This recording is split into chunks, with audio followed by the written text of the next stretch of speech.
կողմից հրապարակված կամ կրակված փամփուշտներ են նկարել եւ զենքեր, որոնք ունեն օրինական թուղթ եւ գործածելու իրավունք, հա, այս ինչպես եք բնորոշում, այսինքն ապացույցներ չկան, բայց դատական process-ներ են ընթանում։ Գիտեք, մենք շատ արդեն վաղուց սովոր ենք, որ այս իշխանությունները իրենց վախերի մեջ բնակվելով եւ այդ վախերով ապրելով ամեն ինչի են այլևս ունակ։ Այդ կարմիր գիծ հասկացությունը ինձ թվում է այդ բառապաշարից շատ վաղուց դուրս է եկել եւ կարմիր գիծը միայն բարոյական նորմերի մասին չի, եւ անվտանգային, եւ տնտեսական, եւ գործարար աշխարհի, եւ ամեն ինչ, այսինքն որ կողմը որ շուռ գա, այդ կարմիր գիծ հասկացությունը այլևս իրենց համար չկա սահմանադրություն, իրենց համար չկան օրենքներ, իրենց իսկ ստեղծած օրենքները, իրենց ուղեղներում ստեղծած օրենքներով ապրող առողջ շարժվող մարդիկ են, որ ուղղակի գնահատականն էլ չեմ կարող էլի այնպեսին տալ, որ իսկապես բնութագրիչ է լինի։ Դուք հավատում եք, որ հակազգային մոտեցում է, հա, մարդկանց նկատմամբ, ում որ ճանաչում ես տարիներով, ապրել ես այդ մարդկանց հետ, եւ այն ամեն ինչը որ փորձում են բերել, այն բառամթերքը, որ փորձում են բերել եւ իբր դնել, թե այդ մարդիկ են դա արտահայտել, խոսել եւ այլն, այսինքն ուղղակիորեն զավեշտ է, էլի, այս ամենքան տրագիկոմեդիայի նման մի բան է, ես ուրիշ բնութագրիչներ չեմ կարող էլի գտնել այս պարագայում, դրա համար շատ դժվար է իհարկե ասել, թե իրենց ուղեղներում մթագնած էլ ինչ էր կարող են ծնվել վաղվա համար, էլ ինչով են փորձելու պառակտել էժոր, էլ ինչով են փորձելու խաբել, ստել եւ այդ կեղծիկը անընդհատ 24 ժամյա ռեժիմով պետք է տեսնել։ Իրենք ասում են, որ պետական հեղաշրջման փորձ են կանխել, սա Հայաստանի պետականության դեմ ուղղված քայլ էր եւ նույնիսկ Ալեն Սիմոնյանն էլ այսօր համերգումով ասել է, որ սա նոր հոկտեմբերի 27 էր նախապատրաստվում եւ դա կանխել են։ Եկեք մի քիչ առաջ չընկնենք, հասկանանք ընդհանրապես ինչի համար էր այս ամեն ինչը արված, հա։ Ես գոնե ինչքան որ ճանաչում եմ նույն Բագրատ Սելփազանին, մի մարդու, որը մշտապես կանգնած կարող է մարդկյուլել օրինակ։ Լավ, այդ արտահայտությունը ասենք որ դրել են։ Ես չգիտեմ, նախ մի 2 րոպե, 3 րոպե փորձ արեցի գոնե լսեմ, հասկանամ թե ինչի մասին է խոսքը, այդպես էլ չկարողացա հասկանալ ինչու, որովհետև այդ ձայնային խնդիրները, մնացած մոտեցումները, ես այդ մարդուն 20+ տարի ճանաչում եմ, հասկանում եք, որպես պարկեշտ, որ հոգևորական, որպես իր հայրենիքին, իր ժողովրդին, հայաստանյան առաքելական սուրբ եկեղեցուն, նվիրված արժանավոր զավակ եւ հոգևորական ուսուցիչ, պրոֆեսոր, մի մարդ, որը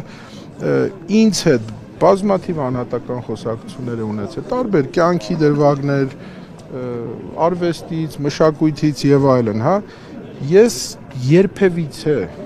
նույնիսկ այդ մտերմության արդյունքում իր բառապաշարի մեջ բացակայում են նման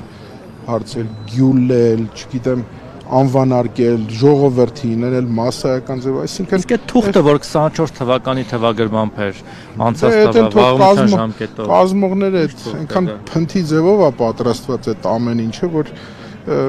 ծիծաղաշարժ է, էլի ուղղակի։ Բայց ընդդիմությունը հեղաշրջում չասենք, լավ իշխանապողության կամ հեղափոխության պլան ունի, թե չունի, պարոն Մելիքյան։ Դե այդ ընդդիմությանը պիտի հարցնի։ Որ ունենար հենա մի բան կաներ։ Չէ, ընդդիմությունը համենայն դեպս երևի թե ամեն մեկը իր կողմից, իր մոտեցմամբ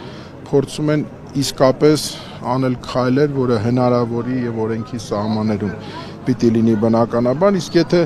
վերագրվում են ինչ-որ արարքներ, հա, չգիտեմ, ռազմական, զինված եւ այլն արյուն թափել, այսինքն այս բաները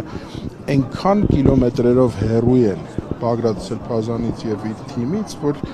ուղղակիորեն մեկնաբանության անգամ։ Իսկ Սամվել Կարապետյանի ձերբակալությունը այս ամբողջ հաղթահարի մի մասն է կազմում, որովհետև սա հաջորդեց Սամվել Կարապետյանի ձերբակալության ու կալանավորմանը։ Միգուցե եւ ես առիթով ասել եմ դրա մասին, այսինքն այն մոտեցումը, այն խոսակցությունը ընդամենը մի քանի րոպե, չէ՞, այդ ինտերվյուն, եթե ես չեմ սխալվում, ախր մի հատ եկեք մտածենք, էլի բանական մարդու մոտեցմամբ, հա, ոնց կարող է բանական մարդը մտածի, որ Սամվել Կարապետյանի նման մեկը, որին ճանաչում է ամբողջ հայ ժողովուրդը, որը ճանաչելի է նաև Հայաստանի սահմաններից դուրս եւ դա միայն Ռուսաստանին չի վերաբերվում, հա։ Այսինքն ոնց կարելի է վերագրել, չգիտեմ, կոչ այդ մեր ձևով, հա, մեր ձևով անել է, ոնց կարելի է փոխել, սարքել սա հեղաշրջման մոտեցումը, դե ձեր ձևով հեղաշրջումն է եւ այդ իրենց պատկերացումների մեջ է երևի իրանց այդ ձևերը, որ ժամանակին արել են, իրենք արել են նորմալ, հա, երևի թե իրանց պատկերացման օրենքի սահմաններում, բայց իհարկե այդ ամեն ինչը եղել է աննորմալ։ Նորից ու նորից գալով օրվա բուն թեմային, խնդիրը այստեղ այո նույն վախերի մեջ է։ Այո, ամեն ինչ արվելու է, շարունակաբար է արվում, որպեսզի ժողովրդին ընդհանրապես շեղեն մեր ամենակարևոր այսօրվա դրությամբ, էլ չասեմ տարածաշրջանի վերջին զարգացումները նկատի առնելով շեղել ուղակի օրակարգից։ Համար մեկ օրակարգ այսօր Հայաստանի համար դա անվտանգային միջավայրի խնդիրն է։ Եվ երբ որ դու տեսնում ես, որ հարևան երկրում, ես նկատի ունեմ Իրանա-իսրայելյան այս 12-օրյա բախում, այդ լարվածությունը եւ դրան զուգահեռ ինչով է զբաղվել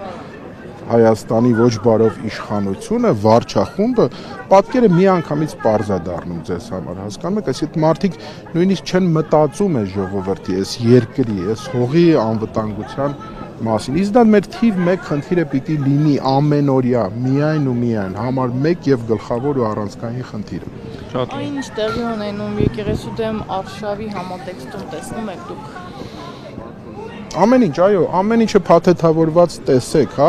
նույնիսկ եթե ես չեմ սխալվում, չեմ էլ ուզում ցիտել, հա, բայց այդ գնահատականը տրվեց, չէ, ինչ որ քրյա օլիգարխի կղերական ինչ որ sense բնութագրիչ տրվեց, այդ ամեն ինչը ամեն մի բառը որ վերցնեք, դուք կտեսնեք այս բոլոր հարցակումները ինչով է պայմանավորված։ Նույն այդ վախերով է պայմանավորված, որովհետև ժողովուրդը շատ ավելի շատ սկսել է հասկանալ դրա մասին, պետական ապարատը շատ ավելի շատ սկսել է հասկանալ դրա մասին, այո, նաև իրավապահ մարմիններն են սկսել հասկանալ այդ ամեն ինչի մասին, որովհետև իրենք վաղը մյուս օր արդեն իսկ չեն պատկերացնում էլ ինչ սահմաններից դուրս հրամաններ են լինելու, որպեսզի իրենք կատարեն։ Իսկ իր վարչախմբի ղեկավարի պատկերացմամբ, իսկ կա արդյոք որևէ մեկը, որ որևէ հրահանգ իմ կողմից չի կատարելու, որը որ ով չի կատարելու, պատիժները մենք հերթով տեսնելու ենք։ Այսպես ուզում են լրացնեն, այսպես ուզում են նորից պառակտեն, նորից անջատեն, նորից բաժանեն, ինչքան են անելու։ Մի ողջ ժողովրդի պիտի ձերբակալեն, թող փորձեն այսինքն։ Հիմա այս ժողովուրդը որ կանգնած է այստեղ եւ իրենք էլ տենց ուշով երևի հետևում են թե քանի մարդ է գալիս, որովհետեւ իրենց հաշվարկների մեջ երևի հազարներ պիտի լինեն, որպեսզի այդ ցասումը արտահայտեն, այդ ընդվզումը արտահայտեն։ Ընդվզումը մարդկանց մեջ է։ Դուք հայ ժողովրդի հետ կատակ մի արեք։ Այս ժողովուրդը ֆենոմենալ բաներ ունի, բնութագրիչներ ունի, հա, մենք շատ ենք խոսել, շատ ենք քննարկել, հա, լավ, էլ ինչ պիտի լինի, որ այս ժողովուրդը ոտքի կանգնի։ Ինքը գիտի ինչ պիտի լինի եւ ինքը շատ լավ է հասկանում, որովհետեւ արյան կանչ ունի վերջի վերջո, այդ արյունը դեռ ջուր չի դարձել մեկ եւ երկրորդը չի պղտորվել։ Ինչքան էլ փորձում են այդ պղտորել, այդ արյունը, չգիտեմ, վերագնահատել, վերաձևակերպել, ռևիզիոնիզմի ենթարկել մի ամբողջ 5000 տարվա պատմություն, դա չի ստացվելու։ Ինչ որ հատվածական որոշակի ինչ որ հաջողություններ իրենց պատկերացումներով միգուցե կգրանցեն, բայց բնականաբար ամբողջական առումով դատապարտված են լինելու եւ պարտություն են ունենալու միանշան, որովհետեւ հային հնարավոր չի կոտրել, ջարդել, նսեմացնել, փոքրացնել եւ վերացնել։ Այլապես մենք միջև հիմա եթե մնացել ենք կանք այսքան, սա էլ է անցնելու միանշանակ եւ ժողովուրդը կգոտեպնդվի, վստահ եմ մեջ կկուղի եւ հաստատ կկանգնի իր իսկ ինքնության համար, իր ընտանիքի եւ իր զավակների համար։ Շնորհակալ եմ։ Ես եմ շնորհակալ։